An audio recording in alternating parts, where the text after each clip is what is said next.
আমি এই চোখে দেখেছি বিশ্ববিদ্যালয়ে ক্লাস চলছে, শিক্ষককে ছাত্র জুতা দিয়ে পিটাচ্ছে, বলছে শালা করে মেরে ফেলবো। শিক্ষক হাত জোড় করে বলছে, বাবা আমার ছেড়ে দিয়ে, জীবনে আর ক্লাসে আসবো না। না, তোরে আমি মেরেই ফেলবো। এটা ছাত্র, এটা কি কথা বলেন না? সিস্টেম অপর পৃষ্ঠায় দেখুন, চোখে আমি এইটাও দেখেছি। কোরআনে কারীম আমার সামনে, শিক্ষক ওযু করছে, ছাত্র পায়ে পানি ঢেলে দিচ্ছে। শুধু পায়ে পানি ঢেলে দিয়ে হয়নি, নিজের হাত দিয়ে পরিষ্কার করে দিচ্ছে। ছাত্র মাস্টার্স করে নাই, কেবল 4-5 দিন ভর্তি হয়েছে। আলিম বাতাসা পর্যন্ত যাবে, কোরআনের স্পর্শ এখনো পায়নি। শুধু আল্লাহর পরিচয়, আউযু বিল্লাহি মিনাশ শাইতানির রাজিম, বিসমিল্লাহির রহমানির রহিম পড়ার পরে আলিফ বা তা সা এগুলো কেবল পড়ছিল। এর ভেতরে আমার আল্লাহ কি মনুষ্যত্ব দিয়েছে কোরআনে কারীমের ইজ্জতের কারণে।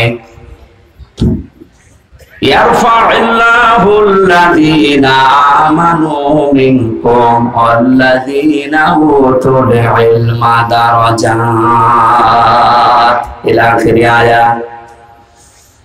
সূরা মুজাদালার 11 নম্বর আয়াতে আল্লাহ জানিয়েছেন তাদের মর্যাদা আল্লাহ বৃদ্ধি করতেই থাকে। ইয়ারফা এটা মুজারে, বর্তমান, ভবিষ্যৎ, প্রেজেন্ট, ফিউচার।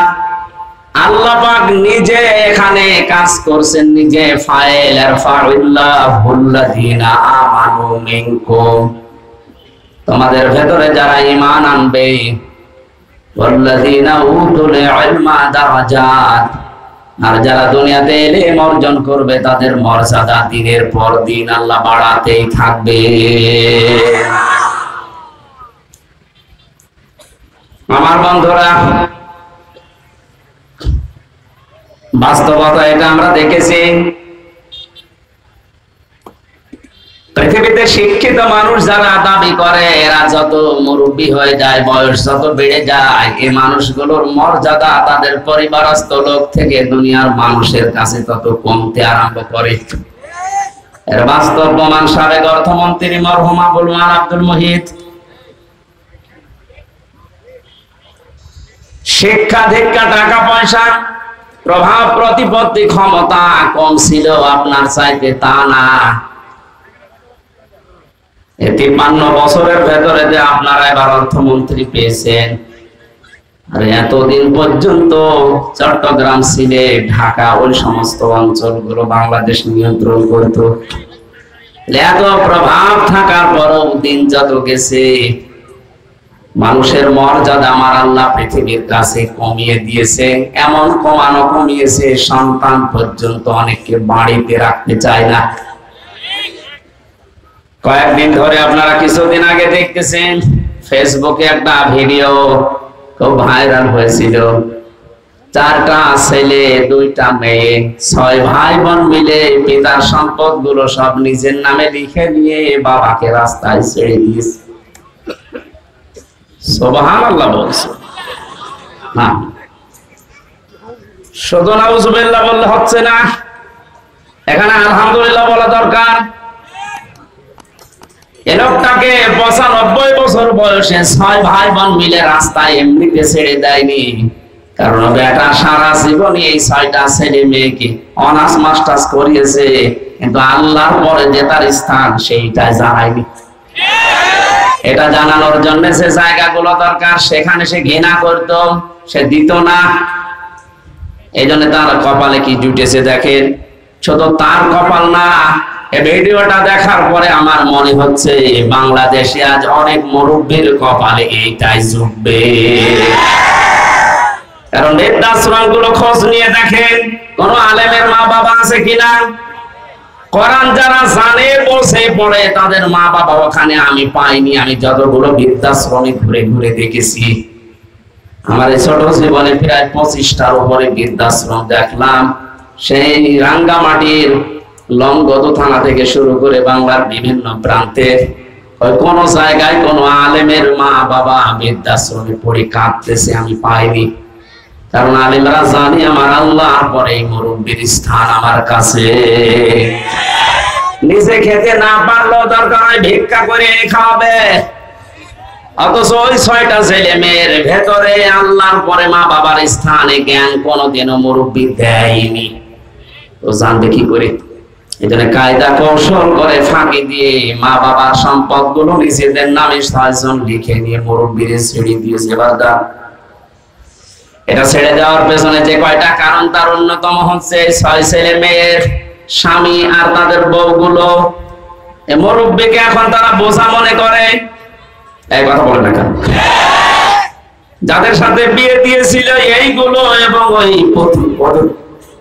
ওই মেয়েগুলো, ওই জামাইগুলো যদি সত্যিই কোরআনে কারিমের জ্ঞানী হতো, এই মুরব্বিকে রাস্তায় ছেড়ে দেওয়া না, 6 ভাই বোন মিলে আমার মনে হয় মিনি জান্নাতের ভেতরে রেখে দিত। সবগুলো হায়ার এডুকেটেড, সব অনার্স মাস্টার্স করা, তো তাদের ভেতরে এইটা নেই যে মুরব্বি নারাজ হয়ে গেলে আল্লাহর আরো নারাজ হয়ে যাবে, এটাও জানে না।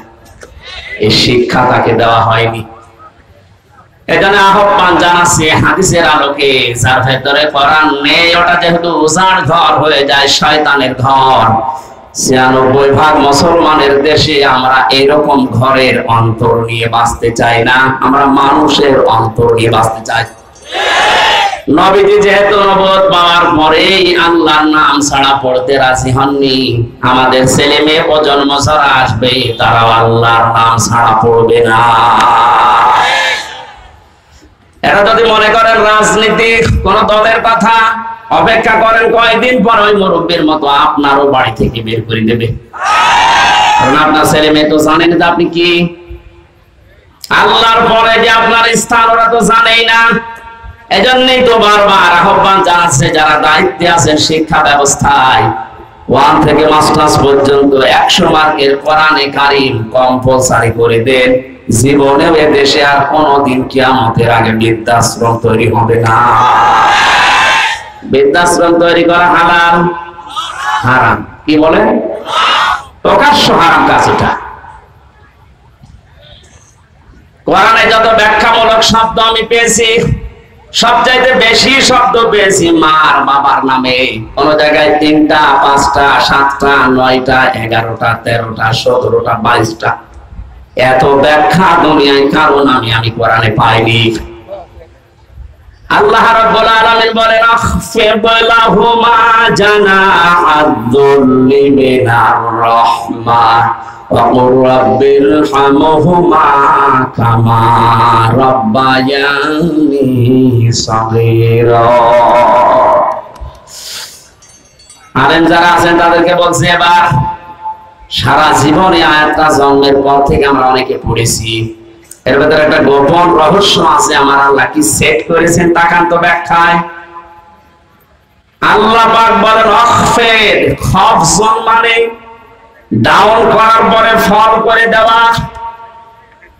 পৃথিবীর সন্তানদেরকে আমার আল্লাহ যেন নিজে চোখে আঙ্গুল দিয়ে হাত ধরে বলতেছে, হে পৃথিবীর সন্তানেরা ডাউন করে দে, এরপরে ফল কর। কে ডাউন করার পরে ফল করবে? জানাহাজ বললে, জানাহন মানে ডানা, জানাহন মানে বলে না কেন? আমার প্রশ্ন, পৃথিবীর কোন মানুষের ডানা আছে? আছে? নেই। ডানা তো পাখির হয়, ডানা তো এরোপ্লেনের হয়, ডানা তো হেলিকপ্টারের হয়, মানুষের তো কোনো ডানা হয় না। তাহলে আয়াতটা মিথ্যা। বসো বসো বসো, পরে যাবো। আল্লাহ এমন উদাহরণ সেট করলেন কেন যেটা বাস্তবের সাথে মিলছে না? তাহলে কোরআনে ভুল পাওয়া গেল না, মানে আপনাকে মিলিয়ে দেওয়া লাগবে। আসেন, আল্লাহ পাক পাখির ডানা হাওলাত করে নিয়ে এসে আমারে লাগিয়ে দিয়েছে হামসা। এই যে লাগিয়ে দিলাম জানাহাজ-দুল্লি মিনার রাহমাহ। তোর ডানা যত রহমতের বিষয়গুলো আছে সব মা বাবার জন্য ডাউন করবি, এরপরে ফল করে দিবি। আর এরোপ্লেন থেকে, হেলিকপ্টার থেকে ডানা নিয়ে এসে লাগালেন না কেন? পাখির ডানা দিলেন। কারণ হেলিকপ্টারের ডানা ডাউন করার পরে ফল করলে আর হবে না। 2 নাম্বার, এই ডানার ভেতরে এমন শক্ত কিছু ধাতু দেওয়া আছে যেটা কোমল হওয়া, নরম হওয়া, সফট হওয়া কখনো সম্ভব না। কিন্তু পাখির ডানা আল্লাহ হাওলাত করেছিলেন এই কারণে, কারণ এর ভেতরে এমন কিছু পর আছে, পালক আছে যেটা সফট, নরম, কোমল। এমন একটা অবস্থা তৈরি হয় একটার সাথে আর একটা লাগলে, সিল যদি ছৌ মারে বাচ্চাগুলো তখন মায়ের ওই ডানার নিচে যাওয়ার পরে একটা কিচির মিচির শব্দ করে। বাংলাতে ওই শব্দকে বলা হয় অনির্বাচন শোক। কি বললাম?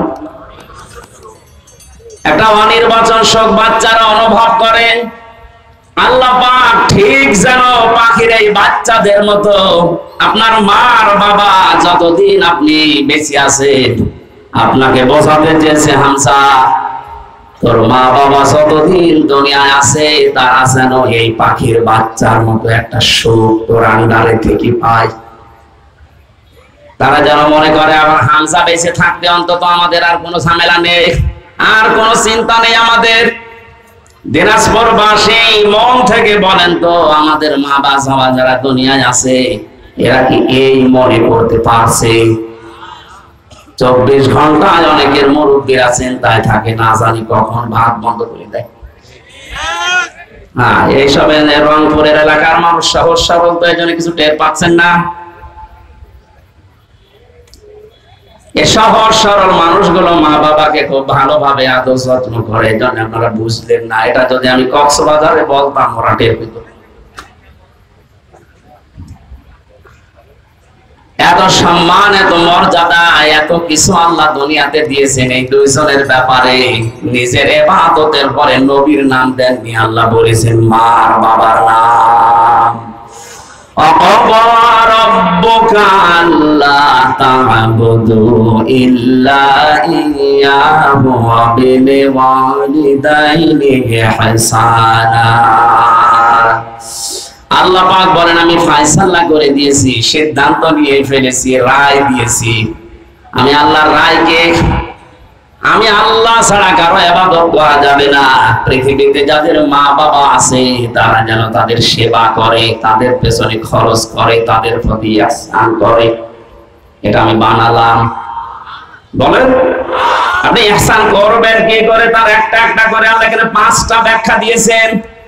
আপনি কোরআন খোলেন তো পুরোটা, পৃথিবীর কোন মানুষের ব্যাপারে এত ব্যাখ্যামূলক শব্দ আপনি পান কিনা?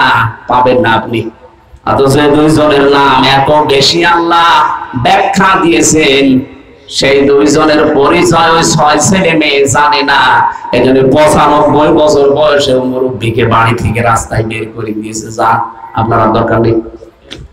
ও কয়েকদিন পরেই পড়ে মরবে, ডেনে পড়ে থাকবে, কুকুরে শ্রীগালে ছিঁড়ে ছিঁড়ে খাবে। এক কথা বলে না কেন? অথচ 6টা ছেলে মেয়ে, তাকান সব বিশ্ববিদ্যালয় থেকে মাস্টার্স করা। আমি বলছি না আপনার ছেলে মেয়েকে মাস্টার্স করাবেন না, তা না, অবশ্যই করান, কিন্তু তাকে 3টা বছর কোরআনে কারিম দিন। মাহফিলের সভাপতি যেখানে আছে এইরকম জায়গা যেখানে পান 3টা বছর তাকে পড়ান, আমি কোরআন গ্যারান্টি দিয়ে দিলাম, আল্লাহর কসম জীবনেও কোনোদিন আপনার সামনে নেশা করার সাহস পাবে না। 2 নম্বরে কোনোদিন আপনার মর্যাদা হানি করতে দেবে না। রাঙ্গামাটির লঙ্গত থেকে আসার সময় দেখি এক মুরব্বী কাঁদতেছেন, বৃদ্ধাশ্রমে মুরব্বী মানুষ, প্রায় 80 বছরের উপরে বয়স। আমার নিয়ে গেল কমিটি, বলছে হুজুর দেখেন, যে দেখি সন্তানটা পাশে বসে আছে, উনি কলেজের অধ্যাপক, চট্টগ্রাম বিশ্ববিদ্যালয় থেকে অনার্স মাস্টার্স করে এসে কোন কলেজে যেন অধ্যাপনা করছে। আজ 1 মাসের বেশি হয়ে গেল এই মাকে রেখে গেছে বৃদ্ধাশ্রমে। 1 মাস মরে পরে যেহেতু টাকা দেওয়া লাগে, আজকে এসেছে টাকা দেওয়ার জন্য। মা ছেলেকে ডাক দিয়ে বলছে, বাবা আমি যখন মারা যাব তখন আমার মাথার উপরে এই ফ্যানটা এটা পাল্টিয়ে নতুন ফ্যান লাগিয়ে দিবি। ছেলে বলছে, মা তুমি তো মরেই যাবে, তখন আবার ফ্যান কি হবে? মা বলছে লাগবে, কারণ 1টা মাস এখানে আমি আছি, ফ্যানটা ঘরে না, কর্তৃপক্ষকে বারবার আমি বলেছিলাম, কিন্তু ওরা কথা আমার শোনে না, কারণ তুই তো টাকা দিয়ে যাস নাই। 1 মাস পরে আজকে ওরা খবর দিয়ে তোকে নিয়ে এসেছে। বাস্তবতা আমি যেটা দেখলাম, আমার তো মনে হচ্ছে আমি মারা যাওয়ার পরে তোর যখন এই বয়স হবে, তোর ছেলে মেয়ে মিলে তোর ওইখানে দিয়ে যাবে। তোর তো আবার ফ্যান ছাড়া ঘুম হয় না, ছোটবেলা থেকে তোকে বাতাস দেওয়া ছাড়া আমি ঘুম পাড়াতে পারি না। তোর কষ্ট হবে রে বাবা, তুই আগে থেকেই ব্যবস্থা করে যা, আমি মারা যাওয়ার পরে তুই ফ্যানটা পাল্টিয়ে দিবি। দেখলাম ওর সামনে ওর হাতের উপরে মা মারা গেল, হাও মাও করে কেঁদে বলছো, হুজুর এ দোষ শুধু আমার একা নাই, দোষ আমার বউর। আমার 2টা ছেলে মেয়ে আছে, তাদের মুখের দিকে তাকে আমি তালাকও দিতে পারি না। শেষ পর্যন্ত বউ আমারে বারবার এ তাড়না দিয়েছে, বুড়ি বাড়ি থাকলে তোমার ভাত আমি খাবো না। আমি তো সংসারটা ভাঙতে পারলাম না। মাকে এই বৃদ্ধাশ্রমে শেষ পর্যন্ত রেখে গিয়েছিলাম। বাবা আমার 10-12 বছর আগেই মারা গেছে। বহু কষ্ট স্বীকার করেছিল মা আমার জন্য, প্রতিদান আমি দিতে পারলাম না। আজকে আমার হাতের উপরে মারা গেল। দিনাজপুরবাসী, বান্দরবন, রাঙ্গামাটি, লঙ্গ তো শুধু ওই মুরব্বী না, আমার মনে হয় অনেক মানুষ এখন দিনাজপুরে ওই রকম অবস্থায় আছে।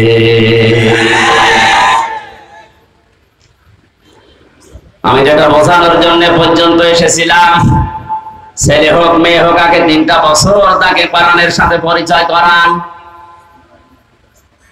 ওর অন্তরটা মানুষের অন্তর হবে, উজাড় গৃহ শয়তানের ঘর হবে না। তখন আপনি কি ও বুঝবে যে আল্লাহর পরে আপনার স্থান, তামাম দুনিয়া একদিকে চলে গেল, আপনাকেও ছাড়বে না। এই জন্য দায়িত্বে যারা আছেন আমি আবার আহ্বান জানাচ্ছি, শুধু আমরা একা মরবো না, একা ঝামেলায় পড়বো না, আপনিও ঝামেলায় পড়বেন।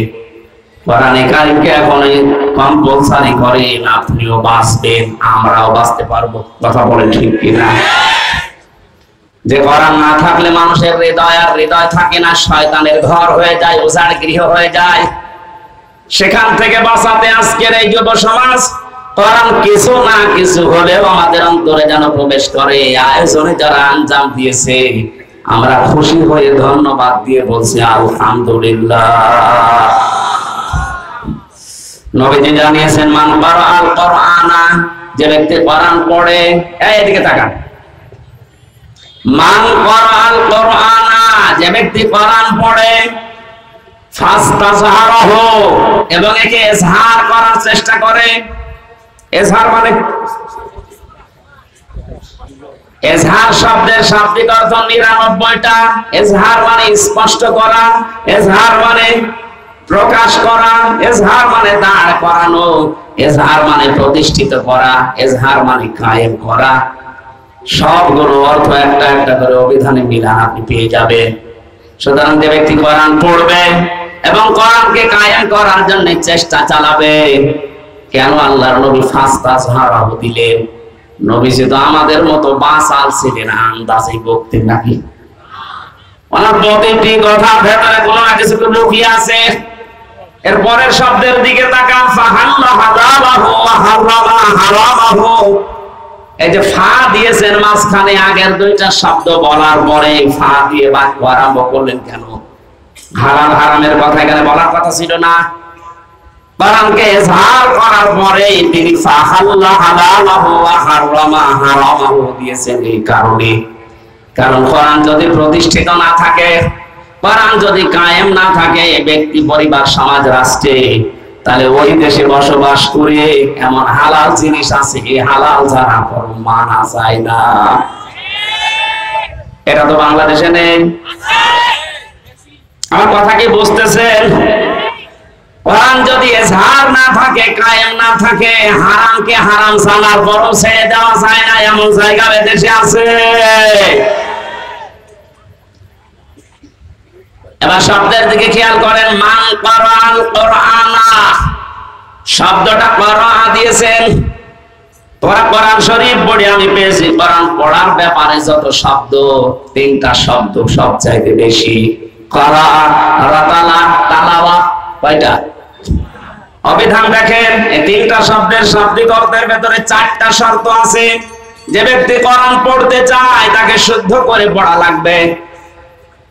যে ব্যক্তি কোরআন পড়তে চায় কোরআনকে তাকে বুঝতে হবে।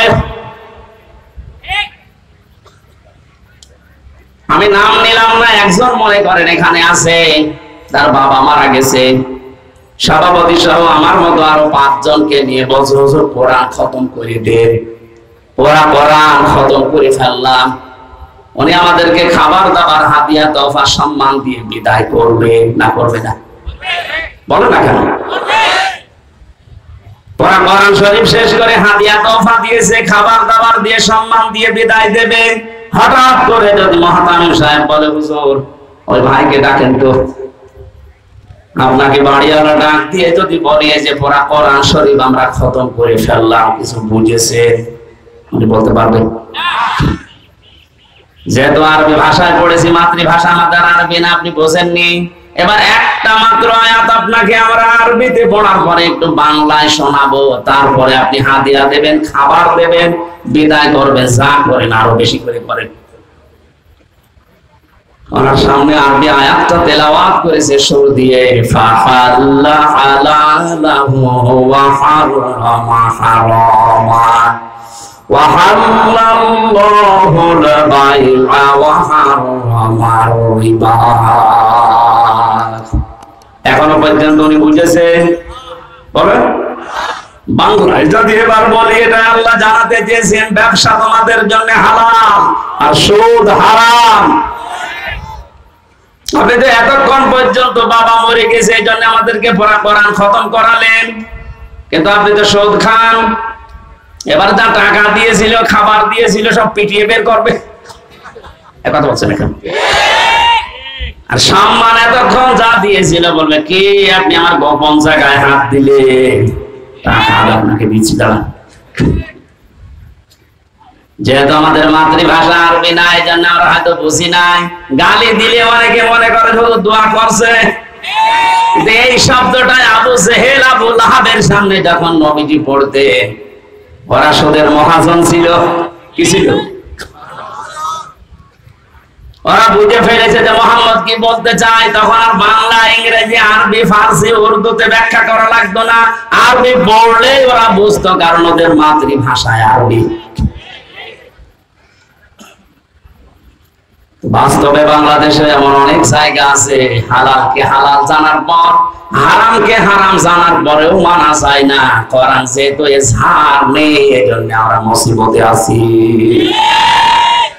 কোন মানুষ যদি কোরআন পড়ে এবং কোরআনকে বোঝে, যতটুকু বুঝবে তার উপরে ততটুকু বাস্তবে মেনে চলার চেষ্টা চালাবে।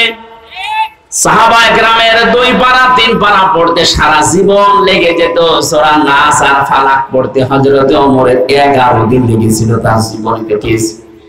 অথচ আমাদের পড়তে দেন সূরা নাস আর ফালাক আমি 3 মিনিটে শেষ করে ফেলবো। তাহলে হযরত ওমর মনে হয় পড়তে পারতেন না, তাই তার এত সময় লাগলো কোন কারণে?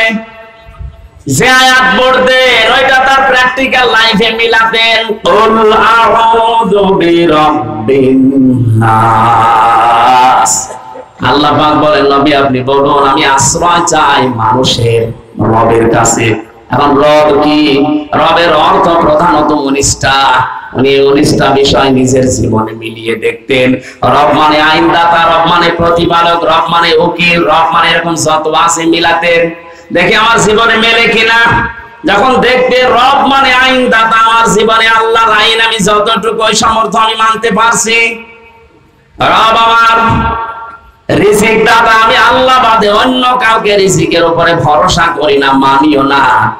একটা একটা করে 19টা মিলিয়ে ফেলতেন। তখন বলতেন পরবর্তী আয়াত দেন মালিকিন নাস। আমরাও তো কোরআন এইভাবেই পড়ি। তার 11টা আয়াত পড়তে 11 দিন সময় লেগে যেত এইভাবে মিলাতে। আর আমাদের এক খতম করতে দেবেন 11 ঘন্টায় পুরো কোরআন পড়ে শেষ করে আর এক খতম শুরু হবে। এখানে কোরআন ব্যাখ্যায় আমি যতগুলো অর্থ পেয়েছি অভিধানে 4টা শর্ত সব জায়গায় লেখা আছে। কেউ যদি কোরআন পড়তে চায় সে যেন শুদ্ধ করে পড়ে। ওয়ারাতিল কোরআন তারতিলা, এই নির্দেশ কার?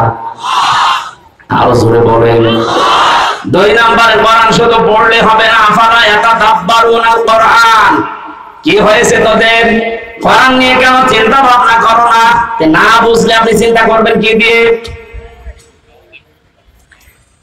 3 নম্বরে এটা আপনার প্র্যাকটিক্যাল লাইফে আপনি মেলাবেন, বোঝার চেষ্টা চালাবেন। 4 নম্বরে যতটুকু বুঝেছেন এটা যেন মানুষ মানতে পারে সেই ব্যবস্থা করে দেবেন। এই 4টা শর্তের নাম হচ্ছে কোরআন। 4টার নাম কি?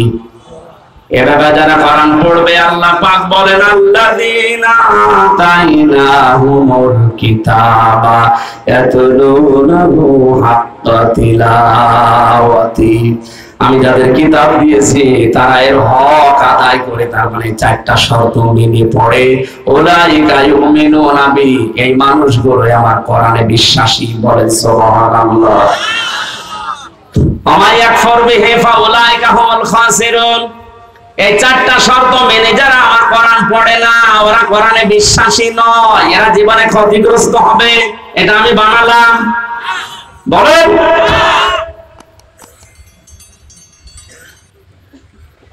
কুষ্টিয়া বিশ্ববিদ্যালয়ে প্রথম যখন ফার্স্ট ইয়ারে 10 সালে ভর্তি হয়, ওই সময় কুষ্টিয়ার মডেল থানার ওসি আসাদুজ্জামান আমাকে বলেছিল, হুজুর আমার পড়ান। কি কোরআন তো আপনি ভালো পড়তে পারছেন না? মানে প্রথম বললাম সূরা ফাতিহা পড়ে শোনান তো, একেবারে গ্রামার যা আছে সব আমার প্রায় আয়ত্ত আছে। সুন্দর করে তেলাওয়াত করে আমারে শুনিয়েছে। বললাম আপনারে পড়াবো, কি পড়াতে হচ্ছে? উনি আমারে বলছে না, আপনি যেভাবে আরবি পড়লে অর্থ বোঝেন, আমারে ওই কায়দা করে দিন। ওই কায়দা করতে কি 2 দিনে হবে? যত দিন লাগে আমি ওইটা পড়তে চাই। আমি যেমন ইংরেজি পড়লেই বুঝি যে কি বললাম, আরবি পড়লেই যেন আমি বুঝতে পারি যে আমি কি বললাম, ওটা যেন আর অর্থ করা না লাগে। 1 বছর উনি ওখানে ছিল, পুরাটা বছর ওনার পেছনে শ্রম দিয়ে অন্তত কিছু না হলেও কিছু উপরে তুলেছিলাম। একদিন এক লোক টাকা নিয়ে এসেছে ওনার কাছে, ওই সময় পড়াচ্ছিলাম। বলছে স্যার আমার এটা নেই না, ওই মালটা ছেড়ে দে। আমার বছর হুজুর কি করবো, কি করবো মানে আপনারা কোন আয়াত পড়ান? ওই দিন আবার ছিল ঘুষের আয়াত, লা তাকুলু আমওয়ালাকুম বাইনাকুম বিল বাতিল, আয়াত পড়াচ্ছিলাম। আপনারা কেবল পড়ালাম কি? বলছে হ্যাঁ বুঝে ফেলেছি। ওই সময় দেখলাম নিল না, ডক্টরে গরম দিল, বেটা আমি কোরআন পড়ে আর তুমি ঘুষ দিচ্ছ। তাড়িয়ে দিয়েছিল ওই সময়, পরে নিয়েছে কিনা আমি জানি না। তো ওই রকম যদি হাদিয়া মাসে 10টা পায়, ওর বেতন নেওয়া লাগে। এখন রিটায়ার করেছে স্যার, দোয়া করে স্যারের জন্য, স্যার যেন যেভাবে ছিল ওই সময় ওটা যেন মরণ পর্যন্ত টিকে থাকতে পারে। বলে না আমি।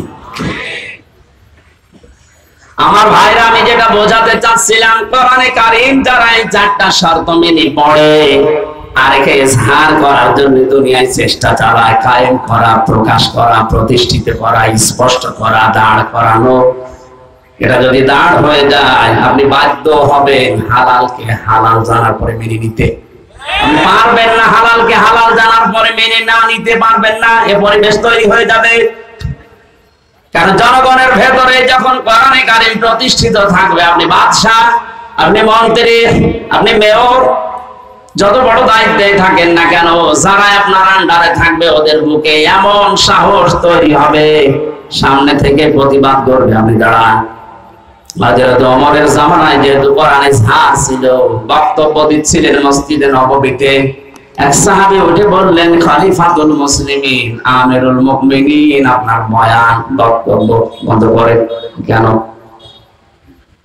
প্রত্যেকে রাষ্ট্রীয় কাপড় পেয়েছে একটা একটা করে, সেই হিসাবে তো আপনিও একটা পাবেন। আপনার শরীরের ভেতরে ডবল কাপড় দেখা যায়, অবশ্যই আপনি একটা বেশি আত্মসাৎ করেছেন। আমার মনে হয় কোন চেয়ারম্যান না, কোন মেম্বার না, মেম্বারের চামচ এইটা, ওর সামনেও যদি কেউ এরকম প্রতিবাদ করে যে কাবি খা, ওইটা কই? পরে 10 বছর জেল খাটা লাগবে।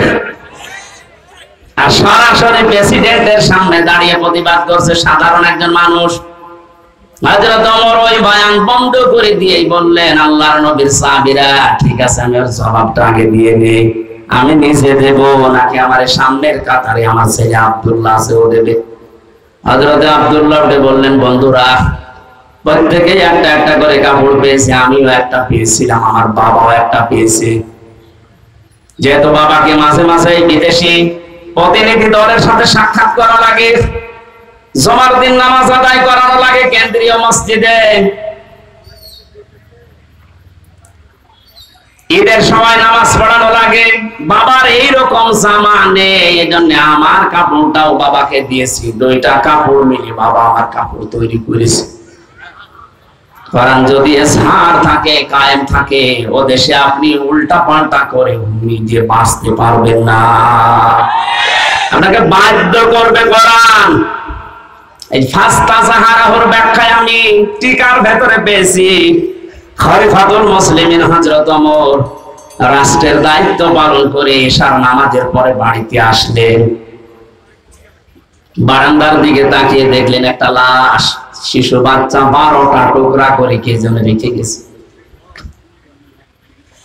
চিন্তায় পড়ে গেলেন, ডাক দিয়ে বলে, আমার দেশে কোরআনের বিচার চলছে, আর আমার ঘরের বারান্দায় একটা মাসুম বাচ্চাকে 12 টুকরা করে কে রেখেছে, এর বিচার না হওয়া পর্যন্ত আমার নিস্তার নেই।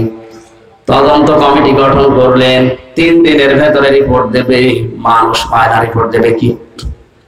হযরত ওমরের চিন্তায় খাওয়া দাওয়া বন্ধ হয়ে গেছে। কি হয়ে গেল?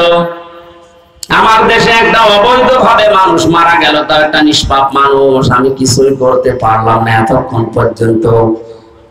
পৃথিবীতে মুসলমান 57টা দেশ, এখন প্রতিটি রাষ্ট্রের যারা দায়িত্বে আছে, আমাদের দেশে যেমন 1634 জন মানুষ আছে, এদের যদি অনুভূতি, এদের যদি আকল হযরত ওমরের মতো এভাবে কাজ করতো যে আমার দেশে আমি আছি দায়িত্বে, আর বিনা কারণে অবৈধভাবে একটা লাশ পড়ে গেল, আমি কিছুই করতে পারলাম না, কিয়ামতের আগে এই দেশে অবৈধ কোনো লাশ কোনো জায়গায় পড়ে থাকতো না।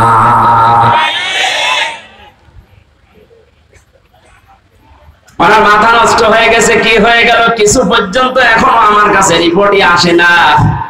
হঠাৎ করে এক মুরব্বীকে সঙ্গে নিয়ে যুবতী একটা মেয়ে এসেছে, ডাক দিয়ে বলে, খলিফাতুল মুসলিমিন, যে লাশটা আপনার বারান্দায় ছিল ওটা আমার নিজের বাচ্চা, আমি ওই টুকরা টুকরা করেছি। হযরত ওমর ডাক দিয়ে বলে, মেয়ে কি বলো, বুঝে শুনে বলো, পরবর্তীতে কি হবে তুমি জানো? মানুষ হত্যা করার যে বিচার কোরআনে আছে সূরা বাকারায়, আমি নিজেও কোরআনের হাফেজা, আমি নিজে জানি যে বিচার কি হবে। আপনার যা আছে কোরআনে আপনি শুরু করেন না, আমি এমনিতে শুরু করতে পারি না। হযরত ওমর তারপরেও তিনি সব শুনলেন গোড়া থেকে শেষ পর্যন্ত, দেখলেন মেয়েটার কোনো দোষ এখানে নেই, যেহেতু মানুষও নিজের ইচ্ছা করে হত্যা করেছে, এই কারণে তার শাস্তি দেওয়া হবে। আগেরটা আমি বলছি পরে। রায় ঘোষণা হয়ে গেছে সূরা বাকারার 177-78 নাম্বার আয়াত অনুযায়ী, কুতিবা আলাইকুমুল কিসাসু ফিল কাতলা, এই আয়াত অনুযায়ী তিনি রায় দিলেন। হঠাৎ করে 3 জন যুবক এসে বলে, খলিফা বিচারের রায়টা একটু থামান, ও দোষ ওই মেয়েটার না, ও দোষ আমাদের। বাবাকে নিয়ে জঙ্গলের পাশে বসবাস করতে মেয়েটা, আমরা 3 জন শিকারে গিয়ে যৌবনের তাড়নায় পড়ে মেয়েটাকে দেখে বাবাকে বেঁধে রেখে ওর সাথে আমরা অন্যায় আচরণ করি, শেষ পর্যন্ত আমাদের কারণে মেয়েটা গর্ভবতী হয়েছে। যদি বিচার করা লাগে তাহলে আমাদের করেন। হযরত ওমর 4 জনকে সামনে নিয়ে ধমক দিলেন, কি 3 দিন কোথায় ছিলে? আমার এত বড় টেনশনের ভেতরে রাখলি কারণ কি? আমি চিন্তায় আমার খাওয়া দাওয়া ঘুম বন্ধ হয়ে গেছে। 3 দিন ভেতরে আসলে না, এখন হঠাৎ করে সব একটা একটা করে বের হচ্ছে। যুবকেরা বলছে, খলিফাতুল মুসলিমিন, আমরা যে সময় অন্যায় করেছিলাম ওই সময় আসতে চেয়েছিলাম, মনে মনে ভাবছিলাম যদি ধরা না পড়ে তাহলে তার অসুবিধা নেই, কিন্তু কোরআনে কারীম আমাদেরকে বাঁচতে দিল না। যেখানে যায় আমাদের কোরআন শান্তিতে থাকতে দেয় না। বারবার পেছনে যেন তাড়া করে বেড়ায় আমাদের বিবেকের উপরে। যেটা করেছো যদি এই গুনার বিচার দুনিয়ায় না হয়, কিয়ামতে আল্লাহ এই পাপের বিচার ডবল করে করবে। দিনাজপুরবাসী একটা কথা মনে রাখবেন, ইসলামের 500 শরীয়তের যে বিধান আছে, এটা যদি কারো দ্বারা লঙ্ঘন হয়ে যায়, যদি ওই বিচার দুনিয়াতে কোরআন অনুযায়ী আপনি না পান, না করতে পারেন, কিয়ামতের দিন কিন্তু ওই বিচার আল্লাহ ডবল করে করবে। কথা বুঝতেছেন? আমরা আর পারলাম না, কোরআন আমাকে তাড়া দিয়ে এই জায়গায় এনেছে, আপনি বিচার আমাদের করেন, মেয়েটাকে ছেড়ে দেন। হযরত ওমর বললেন, না, মেয়েটাকে আমি ছেড়ে দিতে পারতাম, কিন্তু যা বলেছে শেষে এসে সব জ্ঞানে স্বেচ্ছায় নিজের বাচ্চাকে নিজে টুকরা টুকরা করেছে। এই কারণে মেয়েটা এবার বলে, খলিফা আপনি যে এতক্ষণ শুনেছেন আমাদের দোষ না, আমার কোনো দোষ আসলে ছিল না, আমি তো নিরীহ ভাবে বসবাস করছিলাম। যুবকরা যৌবনের তাড়নায় শয়তানের ধোঁকায় পড়ে আমার ইজ্জত সম্ভ্রম নষ্ট করেছে। গর্ভবতী হওয়ার পরে বাচ্চাটা দুনিয়ায় এসেছে, মনে করলাম মাসুম বাচ্চা, এর তো দোষ নেই, কিন্তু জন্ম তো ঠিক নেই। আমি কোরআনে কারীমের হাফেজা, আমার বড় বড় আয়াত আছে, কোরআন আমাকে বারবার ডাক দিয়ে বলে, ওয়াতুল্লিম বাদা যালিকা সালিম। আল্লাহ পাক জানিয়েছেন এই পৃথিবীতে কোরআনের ডাইরেক্ট ইনডাইরেক্ট যারা বিরুদ্ধে আছে তাদের 9টা গুণ আয়াতের পরবর্তীতে আছে। তাদের চরিত্রের ভেতরে 9টা গুণ পাওয়া যায়। 1 নম্বরে আপনি যখন দেখবেন কোরআনের বিরুদ্ধে ডাইরেক্ট হোক ইনডাইরেক্ট হোক কেউ যদি অবস্থান নেয়, ওটা সালিম, বদমেজাজি, ওটা যার সন্তান। আমি তো দেখতে পেলাম এর বাবা ঠিক নেই, এর বাবা তো একজন না কয়জন, 3 জন বাবা মিলে ওরে জন্ম দিয়েছে, ওটা যার সন্তান। আমার পেটে এসেছে তাতে কি, জন্ম হয়েছে, বড় হওয়ার পরে আমার পেটের সন্তান কোরআনের বিরুদ্ধে অবস্থান নেবে, আমি মা হয়ে দেখবো, তখন তো আমি মুরব্বী হয়ে যাবে, ওরা কিছু বলতেও পারবো না। এই জন্য ছোটবেলায় ওরে বিদায় করে দিলাম, যেন আমার পেট থেকে পুরো কোরআনের বিরুদ্ধে না যায়। আপনি এই কারণে আমার বিচার করেন।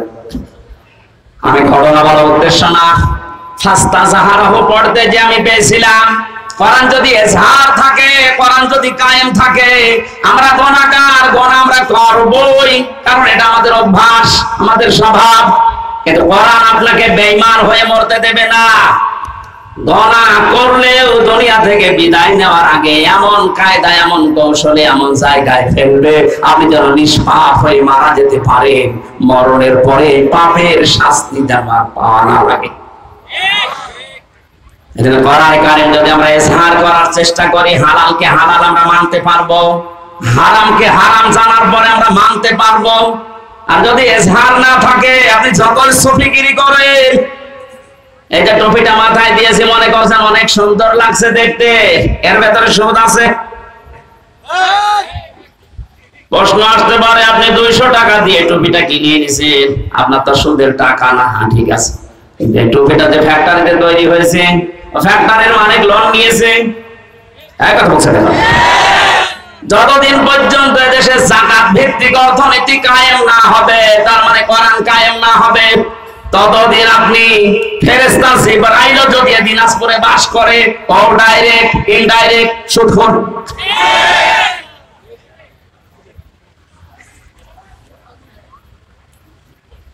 কোরআন যে পড়ে, কোরআনকে দাঁড় করানোর জন্য চেষ্টা চালাবে, আর হালালকে হালাল জানার পরে মেনে নেবে, হারামকে হারাম জানার পরে মেনে নেবে। আল্লাহর নবী বলেন, আদখালাহুল্লাহুল জান্নাহ, আল্লাহ তাকে জান্নাতে দিয়ে দিয়েছে, না দেবে না। না আপনি আলেম, এখানে বসে আছেন আলেমেরা, আদখালাহুল্লাহুল জান্নাহ, আল্লাহ তাকে জান্নাতে দিয়েছে না দেবে, দিয়েছে। আদখালা ইদখালা এটা মাসির সিগা, অতীতের শব্দ নবীজি কেন দিয়েছেন? তার মানে সত্যি যদি কেউ কোরআন ওই 4টা শর্ত মেনে পড়তে পারে, আর কোরআনকে ঝাড় করার জন্য, দাঁড় করানো, প্রতিষ্ঠা করার জন্য সারা জীবন চেষ্টা চালায়, হালালকে হালাল জেনে হারাম হারাম মনে করে যদি ছেড়ে দিতে পারে, ও যেন বিশ্বাস করে নেয় আল্লাহ তাকে জান্নাতে দিয়ে দিয়েছে। বাড়ি যাওয়ার পরে খেয়ে দিয়ে সুবহানাল্লাহ বলবেন। কি বললাম আপনি টের পাচ্ছেন? শুধু এতটুকু নবীজি শেষ করেননি, আশাফারাহু ফি আশারাতিন মিন আহলি বাইতিহি কুল্লুহুম ক্বাদ ওয়াজাবাত লাহুন নার। তার ব্যাপারে এমন 10 জনের পক্ষে সুপারিশ গ্রহণ করার ক্ষমতা আল্লাহ তাকে দেবেন। তার পরিবারস্থ লোকদের ভেতর থেকে যাদের উপরে জাহান্নাম ওয়াজিব হয়ে গিয়েছিল। এই যে সম্মানটা এই কোরআনের কারণে, কিসের কারণে? এই কোরআন শোনার জন্য, বোঝার জন্য, আমল করার নিয়তে যারা বসে আছি, আমরা সেই কোরআন কারীম থেকে আরম্ভ করছি তাফসীর আকারে সূরা আলে ইমরানের 133, 134 দুইটা আয়াত পড়েছি। তাফসীর আকারে আমরা একটা একটা করে যাব ইনশাআল্লাহ। জবান খুলে কোরআনের আয়াত থেকে শিক্ষা নেওয়ার উদ্দেশ্যে পড়েন আউযু বিল্লাহি মিনাশ শাইতানির রাজিম। গরমে কি আপনারা সব গরম হয়ে গেছেন? জবান খুলে পড়েন, শয়তান যেন আশপাশে না থাকে। আউযু বিল্লাহি মিনাশ শাইতানির রাজিম। বিসমিল্লাহির রহমানির রহিম।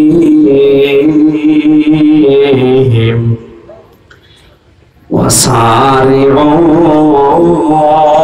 إلى مغفرة من ربكم وجنة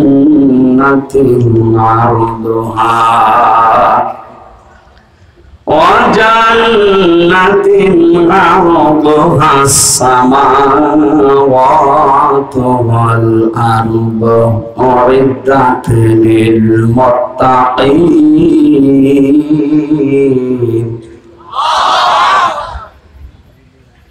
অনেকগুলো বিষয় ছিল, শানে নাজুল ছিল, ঐতিহাসিক প্রেক্ষাপট, নামকরণ সব আমি বাদ দিয়ে দিলাম, যেহেতু গরমে আমার ভেতরে ঘেমে একেবারে শোক চলছে, এত বাতাস হচ্ছে, তারপর ঘেমে যাচ্ছে। খুব তাড়াতাড়ি শেষ করবো বলে আমি আয়াতের দিকে এগিয়ে যাচ্ছি সরাসরি তাফসীরে। আল্লাহ পাক বলেন সারিউ, তোমরা দৌড়াও। একা একা দৌড়াও না, সবাই। এবার ওঠেন তাহলে দৌড়ানো আরম্ভ করি। সারিউ, আল্লাহর আদেশ, তোমরা সবাই মিলে দৌড়াও। এরপর আপনি দৌড়াবেন না। কোথায় দৌড়িয়ে যাবেন? ইলা মাগফিরাতিম মির রাব্বিকুম, তোমাদের রবের ক্ষমার দিকে দৌড়াও। পৃথিবীতে সবচাইতে বড় সম্পদ মুমিনের জন্য আল্লাহর ক্ষমা। আমি নিজে সহ যারা আলেমরা বসে আছে তাদেরকে বলছি, কিয়ামতের ময়দানে আল্লাহ যে বিচার ব্যবস্থা তৈরি করবে, আল্লাহর বিচারের সিস্টেম হবে 3টা। কয়টা? বলেন বলেন। 1 নম্বরে আমার আল্লাহ যদি ন্যায় বিচার করে, কেউ বাঁচতে পারবে না। কথা বলেন না কেন? আল্লাহ রাব্বুল আলামিনের বিচারে কোনো অবিচার বলতে কিছু নেই। রাখো, দরকার নেই। আল্লাহর বিচারে কোনো অবিচার, আরে জবাব দেন না কেন? আল্লাহর বিচারে অবিচার আছে? ন্যায় বিচার করলে কেউ বাঁচবে না। অবিচারও নেই, ন্যায় বিচার করলেও বাঁচবেন না। করবে কি?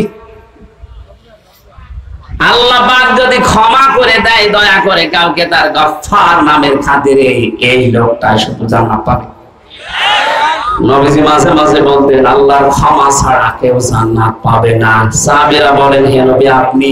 নবীজি কেঁদে কেঁদে বলতেন, সাহাবীরা আমিও আল্লাহর দয়া ছাড়া, ক্ষমা ছাড়া জান্নাত পাবো না। এই জন্য আল্লাহ এদের প্রথম শব্দে দিয়েছেন দৌড়াও আল্লাহর ক্ষমার দিকে। এটা যদি সত্যিই তুমি না পাও, আমার যে বানানো বাগান, যে জান্নাত, ওইটার আশা তুমি করতে পারো না। কাবা শরীফ যারা তাওয়াফ করে, সভাপতি যেহেতু হাজী সাহেব, ষষ্ঠ চক্করে আমরা সবাই মিলে একটা দোয়া পড়ি আল্লাহর কাছে, আল্লাহুম্মা ইন্না আলাইয়া হুকুকান ফীমা বাইনি ওয়া বাইনিকা। আর অনেকগুলো কথা আছে। আল্লাহকে কাবার সামনে নিয়ে বলা হয়, রব্বুল আলামিন তুমি আমার মালিক, আমি তোমার গোলাম। মালিক আর গোলামের ভেতরে অনেক দেনা পাওনা আছে। আমি গোলাম হিসাবে তুমি মালিক যা দেবে তো সব দিয়েছ, নেই থেকে তুমি আমাকে হামজা বানিয়েছ। উল্লেখ করার মতো আমি চেয়ারম্যান, কিসের চেয়ারম্যান, আমি উল্লেখ করার মতো কিছু ছিলাম না। ওনার বয়স যদি এখন 50 বছর হয়, 51 বছর আগে উনি কিছু ছিল দুনিয়ায়? এই কথা বলে না কেন? হাল আতা আলাল ইনসানি হিনুম মিনাদ দাহরি লাম ইয়াকুন শাইআম মাযকুরা। মানুষের জীবনে কি এমন সময় অতিবাহিত হয়নি যখন সে আলোচনা করার মতো, উল্লেখ করার মতো কিছু ছিল না? মায়ের গর্ভের ভেতরে যখন বাবার এই নাপাক পানিটা দ্রুত গতিতে এসে পড়ে, বিজ্ঞান এখন কম্পিউটারে দেখতে পাচ্ছে এই পানিটা বাবার স্ফলিঙ্গ দিয়ে দ্রুত গতিতে বের হয়ে মায়ের রেহেম পর্যন্ত যাওয়ার যে রাস্তাটা, এখানে কমপক্ষে 40,000 মানুষ তৈরি হতে পারে। মায়ের জরায়ুর দেওয়ালের সাথে কেউ ধাক্কা লেগে বিভিন্ন কায়দায় পড়ে মরে মরে যায়, ওখানে যে পৌঁছায় শুধু হামজা একা। আমি পৌঁছানোর পরে 40 দিন এভাবে করে বিভিন্ন রূপ আমাকে আল্লাহ নিজে দান করেন।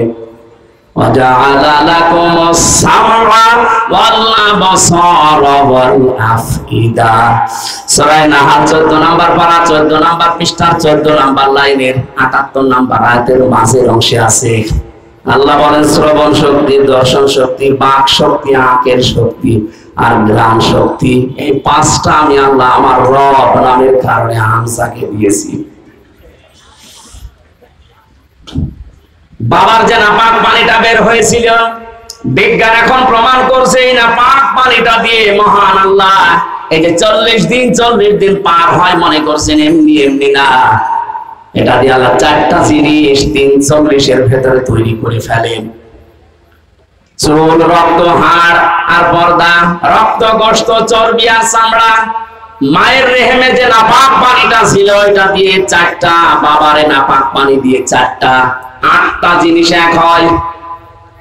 আপনি 8 জিনিস দিয়ে জীবন মানুষ বানাতে পারবেন না। কমপক্ষে মানুষ বানাতে হলে 13টা জিনিস লাগবে। কয়টা বলেন? এটা তাফসিরে, আধুনিক তাফসির যেগুলো আছে এগুলো কম্পিউটারের সাথে মিলিয়ে দেখবেন, পেয়ে যাবেন। আগেকার তাফসির মুহতামিম সাহেবরা যারা পড়েছে, আগের তাফসিরে আলাক মানে যোগ লেখা ছিল। আলাক মানে মাটির নির্যাস, জমাট বাঁধা রক্ত, এগুলো পেয়েছে। আধুনিক তাফসির যেগুলো বের হচ্ছে কম্পিউটারের সাথে মিলিয়ে দেখবেন, আলাক মানে শুধু জমাট বাঁধা রক্ত না, আলাক মানে ঝুলন্ত। আলাক মানে 40 দিন মায়ের রেহেমের ভেতরে হামজা ঝুলেছিল এভাবে। এটা আপনি একটু দেখতে পাবেন। আমি যেহেতু ওই আয়াত পড়ি না, এই জন্য ওই দিকে যাচ্ছি না। 40 দিনে 6 মাস যখন হয়ে যায় মায়ের পেটে, তখন আমার খাবারের প্রয়োজন দেখা দেয়। পৃথিবীর কোন মানুষ আমাকে ওই জায়গায় খাবার দেয়নি। মহান আল্লাহ তার রব নামের খাতিরে না চাওয়ার আগেই খাবার পৌঁছিয়ে দিয়েছে। আল্লাহ রাব্বুল আলামিন বলেন 13টা জিনিসের ভেতরে যেহেতু 8টা পেয়েছি, এখনো 5টা লাগবে। আমি যে রব নাম নিয়েছি, এই জন্য রবের কারণে তোরে 5টা জিনিস ফিরে দিয়েছি। তার ভেতরে শ্রবণ শক্তি, দর্শন শক্তি, বাক শক্তি, আকের শক্তি আর ঘ্রাণ শক্তি। একটাও যদি কম দিতাম দুনিয়ায় আসতে কিন্তু অপূর্ণাঙ্গ হয়ে আসতে পারতে না। আমরা পৃথিবীতে এসে হয়তো এগুলো অনেকে নষ্ট করে ফেলি। এই যে আমার কানটা আজ 2 দিন আমি নষ্ট করে ফেলেছি। এই ভক্তবৃন্দ যারা আছে এরা আদর করে আমার আইসক্রিম খাওয়াইছে। এই 2 দিনে সমস্ত দই খাওয়াইছে ফ্রিজের। আমি খেতে চাই না, মানে না হুজুর খান, অসুবিধা নেই। খেয়ে এখন দেখছি কানে আর কিছু শুনছি না। এই যে দুনিয়ায় এসে আমি নষ্ট করেছি এগুলো বিভিন্ন পরিবেশের কারণে, না আল্লাহ নষ্ট করে দিয়েছে? বলেন। এই যে তীব্র গরম চলছে, এটা আল্লাহর দোষ। যাহারাল ফাসাদু ফিল বাররি ওয়াল বাহরি বিমা কাসাবাত আইদিন নাস লিইউযিবাহুম বা'দাল্লাযী আমিলু লাআল্লাহুম ইয়ারজিউন। সূরা রুমের 41 নম্বর আয়াতে আল্লাহ জানিয়েছেন, যারা স্তরে যে বিপর্যয়গুলো দেখতে পাচ্ছ একটাও আমি আল্লাহ পাঠাই না, সব তোমাদের হাতের কামাই করা। বিজ্ঞান এই বাংলাদেশ নিয়ে কয়েকদিন আগে 3 দিনের একটা গবেষণা আজকে দেখলাম। মনে করেন এই 10 কেজি পানি উপরে ওঠার কথা ছিল, এই 6 মাস তো গরম থাকে, 6 মাসে 10 কেজি মনে করেন পানি জলীয় ভাবে উঠবে উপরে, আর 10 কেজি আবার নামবে বৃষ্টির মাধ্যমে। এই গাছ উজাড় করার কারণে, পাথর পাহাড় কেটে ফেলার কারণে নদী বন 11,000-এর উপরে 1100-এর উপরে নদী এই দেশে আছে, সবগুলো প্রায় শুকিয়ে যাচ্ছে। এই কারণে পানিগুলো আর উঠতে পারে না আকাশে, ওখান থেকে আর নেমে যে ঠান্ডা হবে সে পরিবেশ হয় না। এই দোষ তো আল্লাহর। এমন উত্তম প্রতিবেশী আমরা পেয়েছি, পানি দেওয়ার সময় পানি দিতে চাই না, আর যখন লাগবে না এমন দিয়া দেয় আমরা ভেসে যাই। প্রতিবেশীর কাজ হলো এটা। অথচ প্রতিবেশীর যত হক, আমি আরো নিচে নামতে পারলাম না। হ্যাঁ, নামি আবার 3 বছর থাকি, তো আরামে আসো।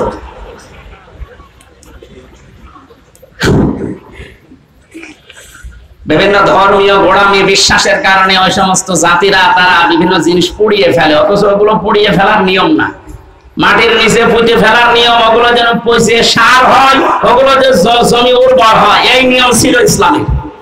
এই যে মানুষকে মাটি দেওয়া হয়, অন্যান্য জাতিরা পুড়িয়ে ফেলে, কত পার্থক্য আপনি একটু যদি দৃষ্টি দিয়ে দেখেন, সব তো যেয়ে পড়বে আমাদের প্রতিবেশীর উপর। এজন্য কিছু বলতেও পারছি না। মা রান্না করছিল, ছেলেকে বলছে যে 50টা টাকা দিলাম তেল নিয়ে আয়, ও তরকারি আমার চুলার উপরে রান্না হচ্ছে না। ও তরকারি রান্না দেখতেছে, বাজারে যে রাস্তার মাঝখানে দেখে মার্বেল খেলা হচ্ছে। 50 টাকা দিয়ে মার্বেল কিনে খেলা আরম্ভ করিস, 50 টাকায় হেরে গেছে।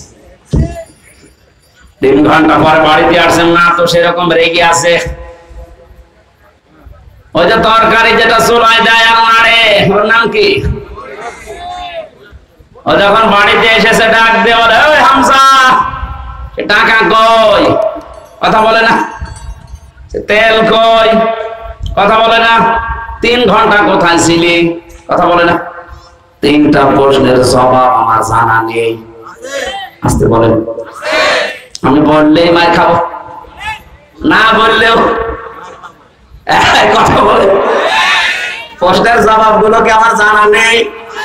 বলতে পারবো, বললেই মারবে। আবার যদি চুপ করে থাকে যে বলবো না, তাও মারবে। তারপরেও যদি একটু বুদ্ধিমান হয়ে থাকে, অন্তত 4-5টা মায়ের খাই, তারপরও বলবো না, বললেই সমস্যা। মায়ের উপর দিয়ে যাক, এই জন্য তো 3 বছর মায়ের উপর দিয়ে গিয়েছে। আপনারা যারা মানুষ পুড়িয়ে ফেলেন, পরিবেশের যে কি ক্ষতি হয় আপনি জানেন। এই খড় কোটা যেগুলো বিভিন্ন আবর্জনা মনে করে আপনি পুড়িয়ে ফেলছেন না, এটা নিয়ম নয়। বিশ্বনবী 1500 বছর আগে এটা নিষেধ করে দিয়েছেন, মাটির নিচে দিয়ে দাও, এগুলো সার হয়ে যাবে। মাটির উর্বর শক্তি, খাদ্য তৈরি করার যে শক্তিটা আল্লাহ বাড়িয়ে দেবে। এজন্য পানি ওঠা এখন বন্ধ। হয়তো 10 কেজি ওঠার কথা ছিল, উঠে চলে গেছে বিভিন্ন কায়দায়। এখন যে নামবে যে সমস্ত জায়গায়, ওই জায়গাগুলো পানি নামানোর জন্য যেটা দরকার ওই জিনিস নেই, আল্লাহ দেবে কি করে?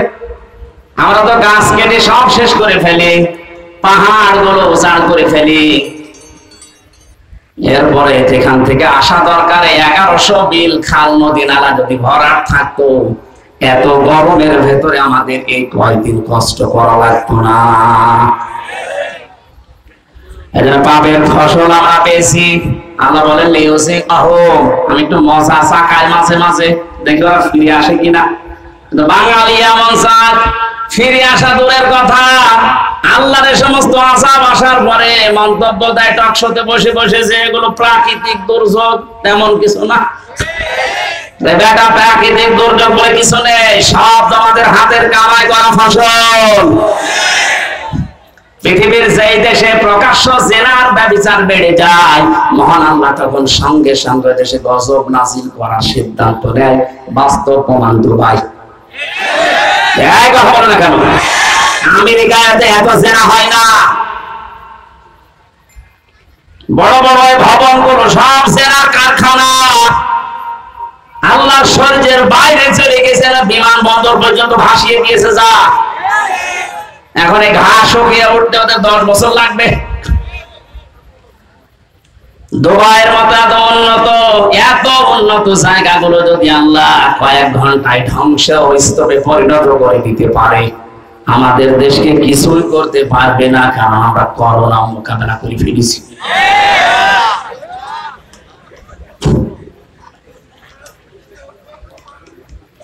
না ভাই, হচ্ছে না।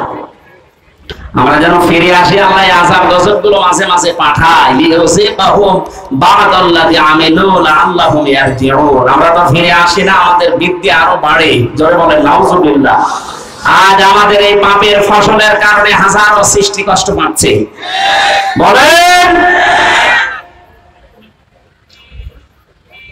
একটু ভেবেছেন এই 5টা জিনিস আল্লাহ যেটা দান করেন নিজের পক্ষ থেকে, যদি একটাও কম দিত, আপনি মনে করেন শ্রবণ শক্তি পাননি, কালা হয়ে দুনিয়ায় আসতেন, কত রকমের সমস্যা হতো আপনি টের পাচ্ছেন না? যদি দর্শন শক্তি আল্লাহ না দিত, আমি নিজে বাস্তবে দেখেছি, কুমিল্লায় এক মাহফিলে খাবার খাচ্ছিলাম, হঠাৎ বিদ্যুৎ চলে গেল। পাশে এক অন্ধ বসে খাবার খাচ্ছিল। আমরা চিল্লা পাল্লা করছি, তাড়াতাড়ি কারেন্টের ব্যবস্থা করেন, আলো কই। হঠাৎ অন্ধ আমার হাত চেপে ধরে বলছে, হুজুর মাত্র 2 মিনিট কারেন্ট চলে গেছে, আপনি চিল্লাচ্ছেন। অথচ আজ 11 বছর, কি 40 বছর হয়ে গেল আমার জীবনে কোনো কারেন্ট নেই। 40টা বছর আমি চোখে দেখি না, আমি তো চিল্লালাম না। সেটা একটা কনফারেন্স দেখছিলাম, সৌদিতে ছিলাম আমি, মদিনাতে। ওই সময় আমার চোখে পানি চলে এসেছে। আল্লাহ, ছোট্ট মাত্র 11 বছর বয়স, 2 চোখ নেই, পুরা কোরআন শরীফ আয়ত্ত করে ফেলেছে, সুন্দর করে তেলাওয়াত করছিল। হঠাৎ বিচারক ডাক দিয়ে বলছে, বাবা তোমার যে চোখ নেই, তোমার কি আল্লাহর প্রতি কোনো অভিযোগ আছে? ছেলেটা অতটুকু বয়সে, আমি তো মনে মনে করছিলাম না জানি কি বলে ফেলে আল্লাহর বিরুদ্ধে। চোখ তো নেই, অভিযোগ তো নেই, আরো আমি খুশি আছি। বিচারক বলছে, কিসের খুশি তুমি? ছোট মানুষ, অতটুকু বয়স, 11 বছর বয়স, কোরআনের হাফেজ, অন্ধ। ডাক দিয়ে বলে, বিচারপতি আপনি আমাকে যে প্রশ্ন করলেন আমার আল্লাহর প্রতি কোনো অভিযোগ আছে কিনা, আমি অন্ধ এই জন্য আমি বললাম নেই। কেন নেই জানেন? কিয়ামতে যেদিন আল্লাহ বিচার করবে, চোখওয়ালা মানুষদেরকে আল্লাহ ডাকবে, সিরিয়াল হিসাবে আমারও ডাকবে। আমি অন্তত আল্লাহকে ওই সময় বলতে পারবো, মাবুদ দুনিয়াতে আমাকে কিছুই দেখতে দাওনি, চোখের কোনো গোনা আমার দ্বারা হয়নি, আজকে এই ওসিলায় হলেও কিছুটা আসাব আমার উপরে খুব করে দাও।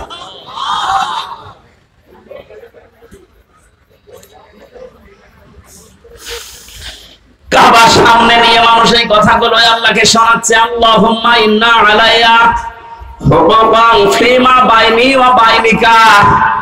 হে মাবুদ, তুমি তো আমার মালিক, আমি তোমার চাকর, গোলাম, সার্ভেন্ট, বান্দা, ভিক্ষু যাই বলেন। আমি তো নেই থেকে হামজা হয়েছি। 13টা জিনিস তুমি দয়া করে আমাকে দিয়েছো, যা দেওয়ার দরকার সব আমারে দিয়েছো, একটাও বাকি নেই তোমার দিতে। কিন্তু তুমি মালিক হিসাবে তো আমার কাছে কিছু পাবে। আমি তো তোমাকে কিছুই দিতে পারলাম না। আজকে কাবা এসেছি সেই বাংলাদেশ থেকে, একটা বুঝি আমার আছে, আল্লাহ তুমি আমার মাফ করে দাও।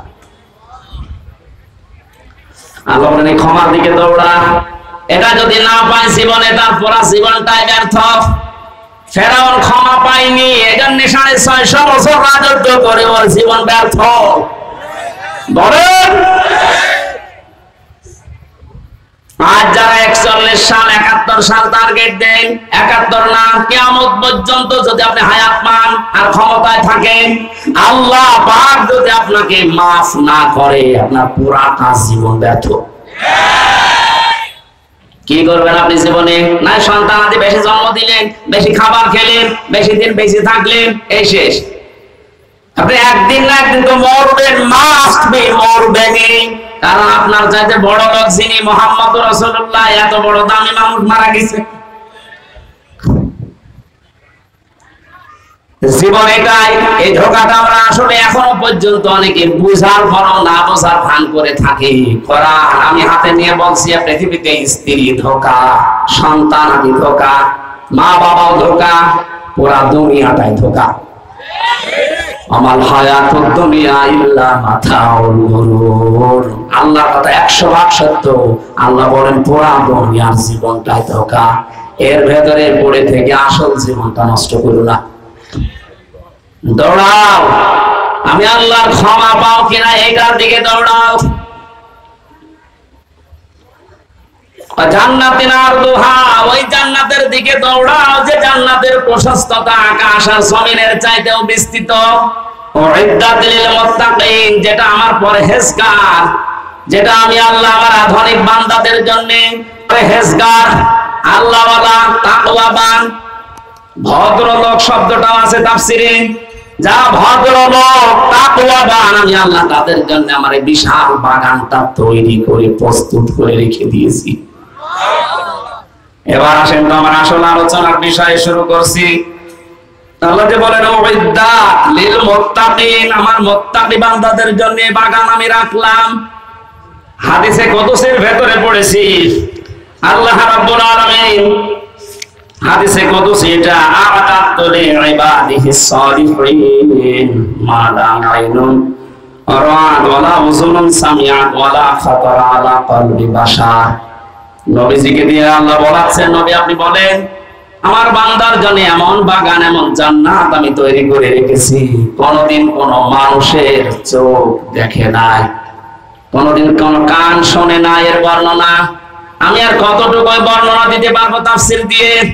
আল্লাহ পাক নবীকে দিয়ে বলাচ্ছেন যে এমন বাগান আমি বানালাম, আমার কোন বান্দার চোখ তো দেখে নাই, কানও শোনে নাই, কোনদিন কারো কল্পনার জগতে বাসে নাই। মানুষের কল্পনার জগৎ ছোট না বড়? বলেন বলেন, কেমন বড় বলেন তো? আমি কল্পনা করলাম এখানে 10 তলা বিল্ডিং হবে, কয় মিনিট লেগেছিল? 2-3 সেকেন্ডের ভেতরে আমার কল্পনা শেষ যে 10 তলা বিল্ডিং হবে এখানে। অথচ এটা বানালে 2-3 মিনিট সময় লাগবে, 2-3 বছর লাগবে। এরপরও কত মাল মশলা লাগবে আপনি হিসাব করেন। আল্লাহ পাক বলেন এই মানুষ যে কল্পনা করেছিল 10 তলা বিল্ডিং, ওয়ালাকুম ফিহা মা তাশতাহি আনফুসুকুম ওয়ালাকুম ফিহা মা তাদদাউন। আমি এমন জান্নাত বান্দা বান্দীদের জন্য বানিয়েছি যেখানে চাওয়ার আগে জিনিস পাওয়া যাবে। ধরে বলেন সুবহানাল্লাহ। এই জান্নাতের দিকে আল্লাহ দৌড়ানোর জন্য আমাদেরকে আহ্বান জানালেন যে দৌড়াও, আমি প্রস্তুত করে রেখেছি আমার বান্দাদের জন্য যেটা কল্পনার জগতেও ধরে না। 5টা গুণ যারা দুনিয়াতে অর্জন করতে পারবে আমার আল্লাহ তাদের জন্য এই বাগান প্রস্তুত করেছেন। কয়টা? বলেন বলেন। কোরআনে কারীম জানাচ্ছে আল্লাযীনা ইউনফিকুনা ফিস সাররা'i ওয়াদ দাররা, যারা সুখে দুঃখে দান করে, মানুষের জন্য খরচ করে। ইনফিকুনা এটা মুজারে, বর্তমান, ভবিষ্যৎ, প্রেজেন্ট, ফিউচার। যারা সুখে হোক দুঃখে হোক যে অবস্থায় থাকুক খরচ করার অভ্যাস তৈরি করেন। আমাদের বলেন আমার কিছুই নেই, আমি করবো কি? যা আছে তাই করবেন, এটা আমার কথা বলার যোগ্যতা আছে, এটা আমি ইসলামের জন্য, মানবতার জন্য চেষ্টা চালাবো খরচ করার। আপনার লেখনের যোগ্যতা আছে, এটা আপনি লিখবেন। আপনার ক্ষমতা চেয়ার আছে, ওইটাই আপনি খরচ করবেন। ওসি সাহেব মনে করেন ওনার চেয়ারে খরচ করার বিষয় কি? চেয়ার খরচ করলে চেয়ার থাকবে। ওনার সামনে একটা এসআই সাধারণ একজন বিনা কারণে মানুষকে ধরে এসে পিটাচ্ছে, ওনার কিছু করাও লাগবে না, টাকা পয়সাও দেওয়া লাগবে না। ওনার শুধু চেহারাটা সামনে নিয়ে যদি বলে এই বেটা কি করিস, এমনিতে আমার আল্লাহ 2 লাখ টাকা মুক্ত করে দেবে। এটা ওনার খরচ। এটা কি? সুতরাং যে যে পর্যায়ে আছেন ইসলামের জন্য, মানবতার জন্য আপনি খরচ করে যান। যদি এটা এখন না করে, আনফিকু মিম্মা রাযাকনাকুম মিন ক্বাবলি আয়াতি আহাদাকুমুল মাউত ফায়াকুলা রাব্বি লাউলা আখারতানি ইলা আজালিন করিব ফাসাদ্দাকু ওয়া আকুম মিনাস সালিহিন। মরণ যখন চলে আসবে, মানুষ আর কি জানাবে, আল্লাহ আমার একটু সময় দাও। একটু সময় যদি পাই, ছিল তোমার জন্য, ইসলামের জন্য, মানবতার জন্য সব দিয়ে আসবো, আমি ভালো মানুষ হয়ে যাব। কি হব? বলেন বলেন, আমি ভালো মানুষ হয়ে যাব। আল্লাহ রাব্বুল আলামিন বলেন, ওয়ালা ইউআখিরুল্লাহু নাফসান ইযা জাআ আজালুহা আল্লাহু খাবীরুম বিমা তা'মালুন। এটা আমি বাস্তবে মিলিয়েছিলাম রিমান্ডে থাকাকালীন। একটু খেয়াল করো, আমাদের বাংলাদেশ, ভারত, পাকিস্তানের মুসলমানদের ইসলামের এই আয়াতগুলো মেনে নেওয়া, আর মধ্যপ্রাচ্যে যারা মুসলমান বাস করে তাদের এই আয়াতগুলো মেনে নেওয়া এক না। ওরা কোরআনের এই আয়াতটাই অন্যভাবে মানতেছে, আমরা যেভাবে মানি বিশ্বাস করি এইভাবে না। রিমান্ডে যে অফিসার হিন্দু মানুষ, উনি আমার শোনাচ্ছিলেন যে আমি ওমানে ছিলাম 3 বছর, 2টা বছর আমি এক হোটেলে খাবার খেতাম। যে দেখেছে হোটেলের মালিক, উনি টাকাগুলো গুনতেছে, গণনা করে টাকা নাই, ক্যাশে বসে আছে। আর যে পানি দেয়, রুটি দেয়, খাবার নিয়ে আসে, তরকারি নিয়ে আসে, ওই লোকটা, এই লোকটার ছেলে, ছোট ছেলে। ওনার আমি প্রশ্ন করলাম, আপনি দোকানের মালিক, এত টাকা পয়সা আপনার, আর আপনার ছেলে আপনার সামনে কর্মচারী, তাও মানুষের, সাধারণ মানুষের খেদমত করে, রুটি টেনে দেয়, পানি টেনে দেয়, একটা কাজ করলেন আপনি। উনি ওনার ভাষায় কোরআনের একটা সূরা তাগাবনের 14 নম্বর আয়াতটা পড়ে এই হিন্দুকে শুনিয়েছে। হিন্দুরও দেখলাম অনেক আয়াত মুখস্থ আছে। মানে বছর আমার শোনালে সূরা তাগাবনের 14 নম্বর আয়াত, ইয়া আইয়ুহাল্লাযীনা আমানু ইন্না মিন আজওয়াজিকুম ওয়া আওলাদিকুম আদুওয়াল লাকুম ফাহযারুহুম ইলা আখির আয়াত। তুমি পড়াটা পড়েছিল? হে ঈমানদারেরা, তোমাদের স্ত্রী, সন্তান, এগুলো দুনিয়ায় মাঝে মাঝে তোমাদের শত্রু হয়ে দেখা দেবে, তাদের সাথে সতর্ক থাকো। দোকানদার ওনার ভাষা দিয়ে বলছিল, ভাই আপনি কি জাতিতে আমি জানি না, তবে আমার এই সন্তানের প্রতি আমার 4টা দায়িত্ব ছিল, 4টাই আমি পালন করেছি। কোরআনে কারিম আমাকে বারবার এই আদেশ দেয় যে সন্তান দুনিয়াতে আসার পরে তার একটা সুন্দর অর্থবোধক নাম রাখো, আমি বাবা হিসাবে রেখেছি। 2 নম্বরে তাকে দ্বীনের শিক্ষা দাও, যতটুকু পড়লে ইসলাম মানা যায় আমি দিয়েছি। 2 নম্বরে আমার দায়িত্ব ছিল তাকে জ্ঞান শিক্ষা দেওয়া, কোরআনের হাদিসের আমি যতটুকু সমর্থ আছে আমি দিয়েছি, ইসলাম মানতে পারে এই অবস্থা তার আছে। 3 নম্বরে সব একটা পাত্রে দেখে তাকে পাত্রস্থ করেছি আমি, একটা কোরআন হাদিস জানা আল্লাহ ওয়ালা একটা মেয়ে লোক তাকে আমি এনে দিয়েছি। 4 নম্বর একটা হালাল কর্মজীবন তৈরি করে দেওয়া, বাবা হিসাবে আমার দায়িত্ব আমি দিয়েছি, আমার যতটুকু সমর্থ ছিল। ওরে তো ঘুষ দিয়ে আমি কোন চেয়ারে বসিয়ে দিতে পারি না, ওর যে যোগ্যতা ছিল ওই অনুযায়ী ওকে 20-22 হাজার টাকা মনে করেন কামাই করার মতো একটা তৈরি করে দিয়েছি আমি, আমার দায়িত্ব শেষ।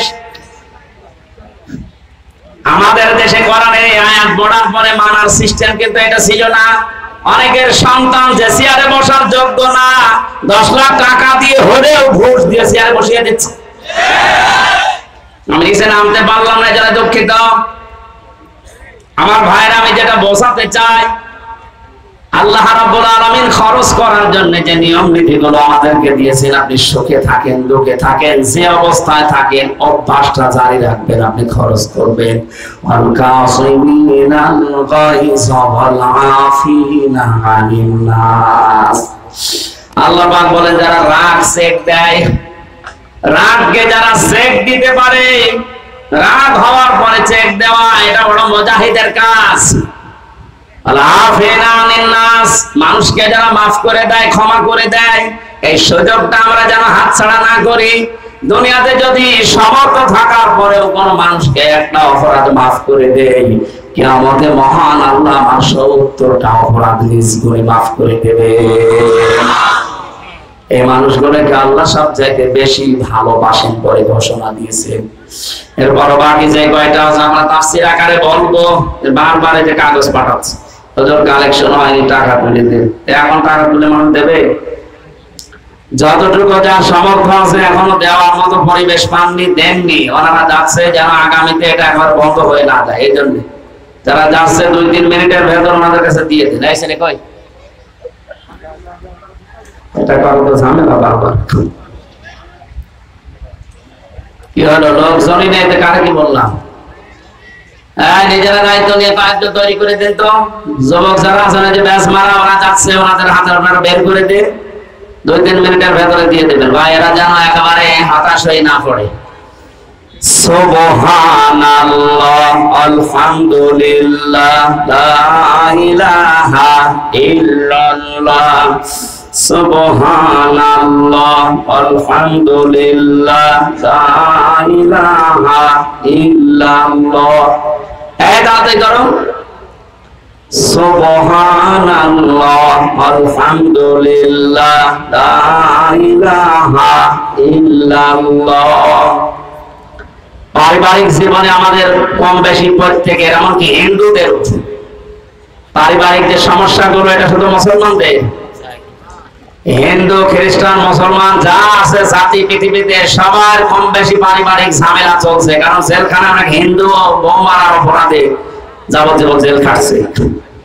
এই জন্য পারিবারিক জীবনের যে সমস্যাগুলো এবং সমাধান করে আমাদের যেন দুনিয়ায় শাস্তি পাওয়া না লাগে, পৃথিবীর এই ছোট্ট সংসারটা যেন জান্নাত বানিয়ে ফেলতে পারি। পরকীয়া প্রেমের যে হিরিক চলছে এটা যেন বন্ধ হয়। আল্লাহুম্মা আমিন। লা ইলাহা ইল্লা আনতা সুবহানাক ইন্নী কুনতু মিনাজ জালিমিন। লা ইলাহা ইল্লা আনতা সুবহানাকা ইন্নী কুনতু মিনাজ জালিমিন। ফাস্তাজাবনা লাহু ওয়া নাজাইনাহু মিনাল গাম্মি ওয়া কাযালিকা নুনজিল মুমিনিন। মাথা নিচু করেন, মাথা নিচু করেন, চক্ষু বন্ধ করেন। জীবনের অপরাধগুলো হযরত আদম আলাইহিস সালামের মতো আমরা স্মরণ করছি। রব্বানা যালামনা আনফুসানা ওয়া ইল্লাম তাগফির লানা ওয়া তারহামনা লানাকুনান্না মিনাল খাসিরিন। রব্বুল আলামিন বাংলাদেশের দিনাজপুর জেলার সদর থানার এই গাবুড়া এলাকার দিকে তোমার দৃষ্টি নিক্ষেপ করে দেখো। হাজার হাজার বান্দা বান্দি রাত 12টা বেজে যাচ্ছে, তাহাজ্জুদের এই সময় পর্যন্ত এরা চাতক পাখির মতো বসে আছে। কোরআনে কারীম জানিয়েছে জান্নাতের দিকে দৌড়াতে, তোমার ক্ষমার দিকে দৌড়াতে। বাকি জীবনে যেন এই আয়াতটা আমরা মেনে চলতে পারি, সেই তৌফিক আমাদের ভিক্ষা দাও। বিশাল আয়োজনে যদি সওয়াব তুমি দিয়ে থাকো, কোটি কোটি করে বাড়িয়ে দাও। কিয়ামতে যিনি সুপারিশ করে জান্নাতে নিয়ে যাবে ওই নবীর রওজায় পৌঁছাও। হযরত আদম থেকে যত মানুষ কবরে আছে এদেরকে তুমি মাফ করে দাও। বিশেষ করে আমাদের মা নেই, যাদের বাবা নেই, মার বাবাকে তুমি এই মুহূর্তে কবরে জান্নাত দিয়ে দাও। মাহফিলের প্রধান অতিথি, বিশেষ অতিথি সহ যত সম্মানিত মানুষেরা বসে আছে এদের সম্মান মর্যাদা দুনিয়া আখিরাতে বাড়িয়ে দাও। আমাদের সম্মানিত সভাপতি, আমার মাথার তাজ বিশিষ্ট আলেমে দ্বীন, রব্বুল আলামিন তোমার আলিম বান্দাকে আলেম হিসাবে কবুল করে নাও। এই আসনের মাননীয় এমপি যিনি, তার মায়ের জন্য তিনি দোয়া চেয়েছেন।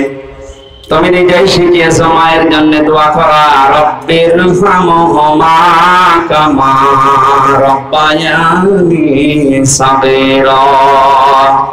আল্লাহ এমপি সাহেবের মাকে তুমি ক্ষমা করে দাও, তার জীবনের ভালো ভালো কাজগুলো কবুল করো। ওই মহিলার জীবনের অন্যায় যদি কিছু করে মাফ করে দাও। এমপি সাহেবের বাবাকেও তুমি ক্ষমা করে দাও। এই বিশাল জনপদের দায়িত্ব তার মাথার উপরে দিয়েছো, অমরের মতো পালন করার সুযোগ দাও। সম্মানিত মা বোনদেরকে তুমি পর্দায় থাকা তৌফিক দাও। ফাতেমার মতো, আসিয়ার মতো, আয়েশার মতো জীবন তাদেরকে দাও। স্বামী সংসারে যাদের শান্তি নেই, তোমার সালাম নামের খাতিরে শান্তি দাও। রব্বুল আলামিন এই জেলার মাটির নিচে যত মানুষ ঘুমিয়ে আছে, কোরআনের ইজ্জতে তাদের মাফ করে দাও। প্রশাসনের যে ভাইরা আজকের মাহফিলে সাহায্য সহযোগিতা করেছে বিভিন্ন ভাবে, তাদের মা বাবা আত্মীয় স্বজন যারা বিভিন্ন জায়গায় আছে, তাদেরকে তুমি সহি সালামতে রাখো। প্রশাসনের এই দেশের দায়িত্বটা তুমি ইবাদত হিসাবে মেনে নাও। আগামীতে এই মাহফিলটা কোরআনের জন্য বিশাল আকারে কবুল করো।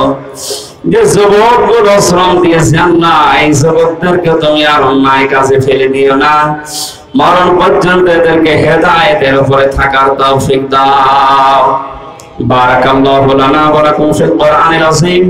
কখন কার ডাক চলে আসে জানি না। যখনই মরণ আসবে, আজরাইলকে যখনই ডাকবো, যেন বলতে পারি লা ইলাহা ইল্লাল্লাহু মুহাম্মাদুর রাসূলুল্লাহ। আসসালামু আলাইকুম।